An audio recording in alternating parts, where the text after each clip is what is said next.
अहल सुन्नत वल जमात अहनाफ देवबंद वारा रसूलुल्लाह सल्लल्लाहु अलैहि वसल्लम के हकीकत जे एतिबार से बशर मञूं था ऐं सिफत जे एतिबार से नूर मञूं था। नूर जो जिद बशर नाहे, नूर जो जिद ज़ुल्मता उंदाहिया। समझो था नूर जो जिद चाहे उंदाही ज़ुल्मत।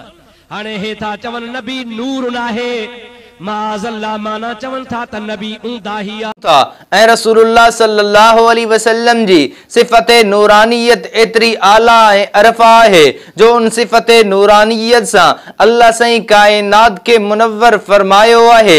सिज भी मुनव्वर थियो है, चंद्र भी मुनव्वर थियो है। कायनात जे अंदर रोशनी गोया रसूलुल्लाह सल्लल्लाहु अलैहि वसल्लम जी सिफत नूरानियत जे जरिए है। यानी जेको रसूलुल्लाह सल्लल्लाहु अलैहि वसल्लम जी सिफत नूरानियत जो मुनकिर हुजे असा उनके बेमुसलमान कोन था समझूं। जेको रसूलुल्लाह सल्लल्लाहु अलैहि वसल्लम जी हकीकत बशरियत जो मुनकिर हुजे असा उनके बेमुसलमान कोन था समझूं। मुसलमान ने मोमिन वो है जेको जात भी मने, जेको सिफत भी मने। जेको जात मने तो सिफत जो मुनकिर है इहो भी बेईमान है। जेको जात जो मुनकिर है सिफत मने तो इहो भी बेईमान है। मिसाल दई करे गाल के वाज़े कया। रसूलुल्लाह सल्लल्लाहु अलैहि वसल्लम हजरत अलीउल मुर्तज़ा के अल्लाह जो शेर चयो ऐं खालिद इब्न वलीद के अल्लाह जी तलवार चयो। हाणे शींह के दिसऊं था त शींह हकीकत में जानवर है ऐं जानवर का इंसान जी शान आला ऐं अरफा है। इंसान अशरफुल मखलूक है। लेकिन रसूलुल्लाह सल्लल्लाहु अलैहि वसल्लम अलीउल मुर्तज़ा जी तारीफ कंदे अल्लाह जो शेर चयो ऐं खालिद इब्न वलीद के अल्लाह जी तलवार चयो। तलवार लोहो है ऐं लोहो का कई हिस्सा आला ऐं अरफा शान इंसान जी है। लेकिन तारीफ कंदे खालिद इब्न वलीद के अल्लाह जी तलवार सॼो है। हाणे हिकड़ो शख्स हजरत अलीउल मुर्तज़ा जी इंसानियत जो मुनकिर हुजे लेकिन अलीउल मुर्तज़ा के अल्लाह जो शींह समझे तो हजरत खालिद इब्न वलीद जी इंसानियत जो मुनकिर हुजे लेकिन खालिद इब्न वलीद के अल्लाह जी तलवार समझे तो यो समझे तो त मां हजरत अलीउल मुर्तज़ा ऐं खालिद इब्न वलीद जी शान बयान करा तो पर हकीकत में यो तोहीन करे पियो। यो गुस्ताख है ऐं हिकड़ो शख्स है जेको अलीउल मुर्तज़ा जी इंसानियत जो भी कायल है, खालिद इब्न वलीद जी इंसानियत जो भी कायल है ऐं गडोगड अलीउल मुर्तज़ा के अल्लाह जो शेर भी मने तो खालिद इब्न वलीद के अल्लाह जी तलवार भी मने तो यो हकीकत में हजरत अलीउल मुर्तज़ा ऐं हजरत खालिद इब्न वलीद जी शान बयान करे तो मालूम तो शान तॾहिं है जॾहिं ज़ात के भी मञियो वञे, सिफत के भी मञियो वञे।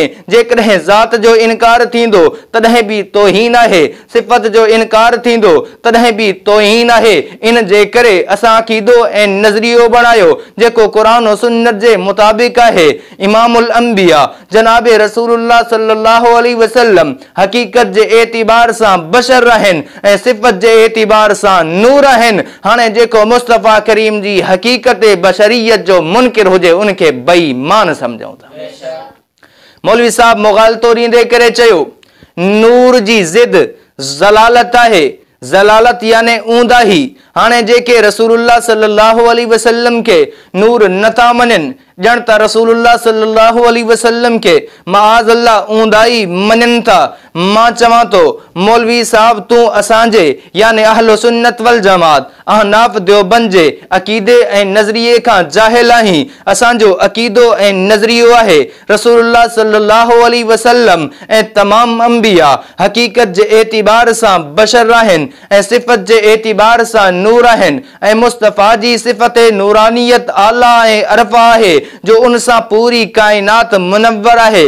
मञण वारन जी कब्र भी मुनव्वर है, कयामत भी मुनव्वर है। लेकिन तू असाने गलत अकीदो मंसूब करे बोतान बाजी कई है ऐं हिकड़े का मां पुछा कई तू जो मौलवी चे तो जेको रसूलुल्लाह सल्लल्लाहु अलैहि वसल्लम के नूर न मने मतलब तव्हांजे अकीदे जे मुताबिक नथो मने वो माअज़ल्लाह रसूलुल्लाह सल्लल्लाहु अलैहि वसल्लम के ऊंदाही समझे तो मुझो हिकड़ो तो का सवाल है। चवण लगो मौलवी साहब सवाल कर। मां चो बुधाए छा तहां तमाम अंबिया के हकीकत जे एतिबार सा नूर मन्यो था, सहाबा व अहले बैत के हकीकत जे एतिबार सा नूर मन्यो था, तमाम औलिया के हत्ता के पीराने पीर अब्दुल कादिर जीलानी रहमतुल्लाह अलैह के हकीकत जे एतिबार सा नूर मन्यो था।